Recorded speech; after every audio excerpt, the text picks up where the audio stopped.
Huh. Give me a second.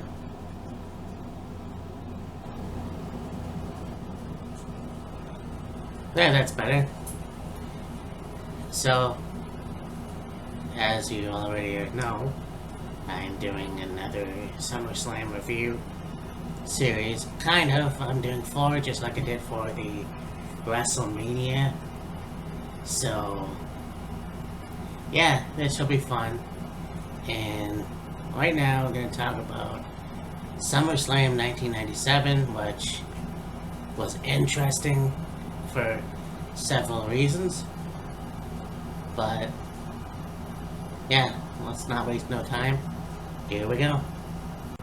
Mankind versus Hunter Hearst Helmsley. It's like, this match was very good too. You have the assistants in China. You had a lot of running against the cage, and just everything was really good in this match. But Mankind ended up going over, leaving the cage. And, it wasn't without, you see Mick outside, laying there, and then all of a sudden, his toe starts tapping. And the dude loved music hits.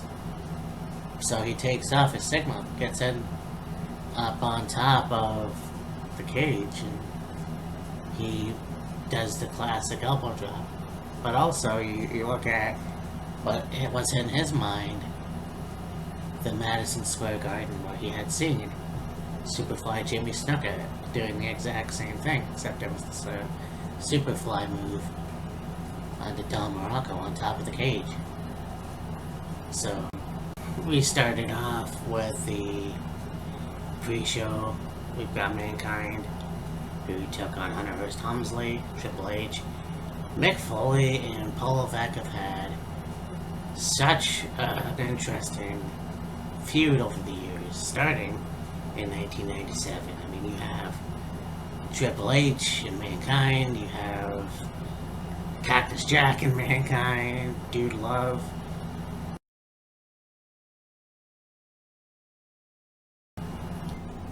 So we began with Goldust versus Brian Pillman. Brian basically took Marlena, made her, I don't want to say slutty, but it was a different time. Like, seriously, this is the starting of the Attitude Era. And, you talk about raunchy, and we all know Brian Pillman, was one crazy motherfucker. So, but this was a good match, I mean? You saw the athleticism of Brian and definitely Goldust. I think it's kind of cool to see Brian Jr. on AEW, especially Dustin Rhodes.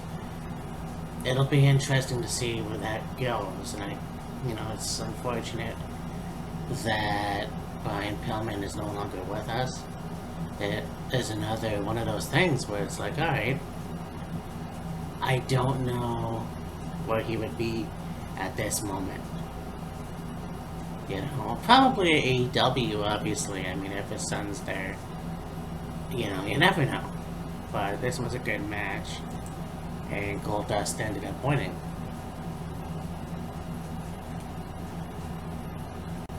And I kind of forgot that too. If Brian lost, then he would have to wear a dress. And yes, that did happen. I think I did see that either on TV or... Well, it was either on TV and or a magazine. I saw that. Yeah, tag team match. We got the Legion of Doom versus the Godwins, and this is the definition of big men slapping meat. You have a lot of great moves here, and I mean, the Godwins were definitely one of the more interesting tag teams that kept carrying the pigs with them. And at one point, you had Hillbilly Jim in their corner with that little basset hound, and this was pretty cool. I mean, the Legion of Doom obviously were a great tag team. They starting as the Road Warriors back in the day, and then going on to WWF. and just kind of like a very rough a tag team. It's really hard to explain. And I know that they're up there now, whooping everyone's ass. So I mean, it's just one of those things where you look back at those days and you think, wow, that was exciting. But Legion of Doom ended up going over in this one. So we have a match for the European title, the British Bulldog versus Ken Shamrock.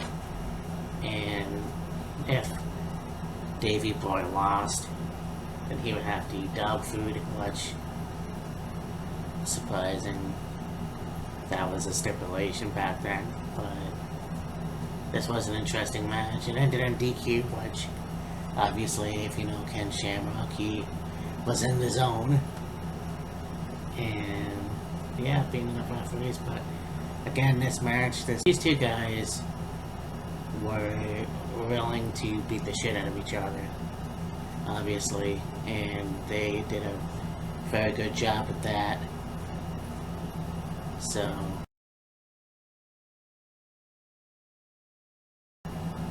then you got a main tag team. Yeah, Los Boricuas, which was Jesus Costello, Jose Estrada Jr., Miguel Perez, and Salvio Vega, who defeated the Disciples of Apocalypse, 8-Ball, Chains, Crush, and Skull. And this was a pretty good match too. Again, two different teams with different styles. Los Boricuas were... I didn't really know too much about that team. I knew about DOA. But at that time, I wasn't necessarily paying attention to WWF than I would in like mid-98. So I was on and off, but I don't remember those guys.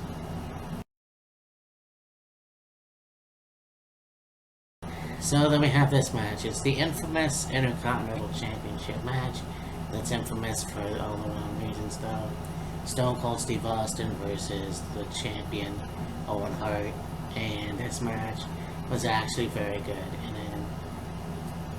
then you got to see Owen as a very talented wrestler, obviously being from the Hart family. And the unfortunate part of 2 years later, but this match was good. You even saw Stone Cold Stunner, and then of course you got the infamous where Steve went to do a pile driver and switched, and Owen had him up for the tombstone and had dropped him right on his head. I'm not quite sure exactly what happened with that, but yeah, basically there was a stinger or something. They had said that Austin broke his neck, but it was basically... I honestly can't explain it. But he did the pile driver. He couldn't move. Austin couldn't move for a little bit. And yeah, it obviously scared him. And, kudos to Owen for, riling up the crowd. So, he did that. Basically, you have Austin army crawl over to Owen doing a roll-up and becoming the new Intercontinental title champion. So, yeah, this was, a match that if, once again, a stipulation, if Austin had lost Stone Cold, he would have to kiss Owen's feet, which obviously plans changed. And I don't know if Steve Austin was supposed to win or not, but he did. So,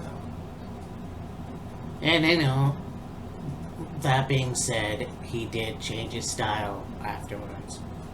And you have the whole thing with Owen 316 shirt. I just broke your neck, which it wasn't bad taste. Looking back at it, not really sure if I had a thought, you know. But this was a good match with both competitors.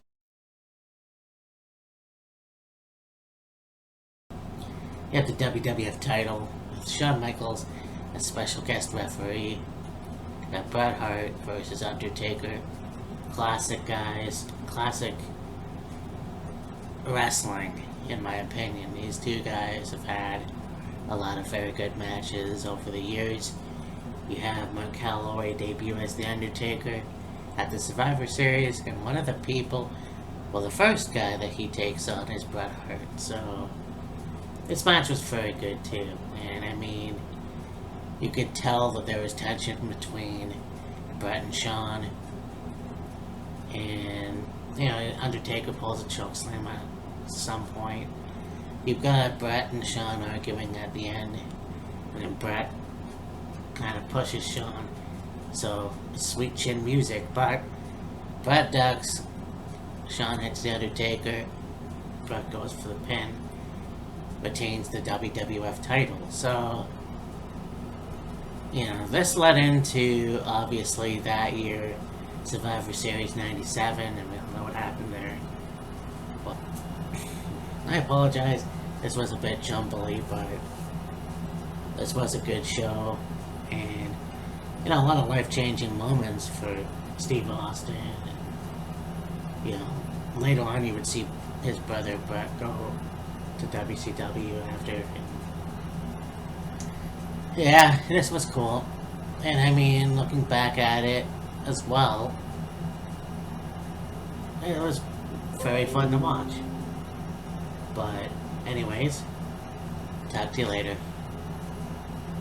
Bye.